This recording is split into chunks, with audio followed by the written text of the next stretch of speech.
Hello, welcome to a new video. পুজো শুরু হয়ে গেছে, সবাই পুজো ভালো করে কাটাচ্ছ, কাটাও, আশা করবো সেটাই।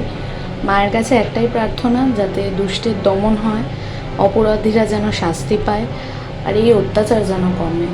আমি এই নিয়ে না কখনো মুখ খুলিনি বা বলিনি। আমার মানে এগুলো বলতে একটু অসুবিধা হয়, এই ব্যাপারটা নিয়ে আমি বলতে পারি না। মানে আমার অন্তরাত্মা থেকে ভেতরটা খুব কাঁদে। আমি ওই জন্য এই ব্যাপারে কথা বলতে পারি না এখনও। মানে আমি বেরোইনি ঠাকুর দেখতে, সবাই অলরেডি মহালয়া থেকেই ঠাকুর দেখা শুরু করে দিয়েছে। প্রচণ্ড ভিড় হচ্ছে প্যান্ডেলে।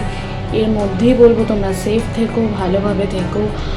আর এ বছরটা না মানে পুজো পুজো ঠিক আমেজ লাগছে না, আমার মনে হচ্ছে না।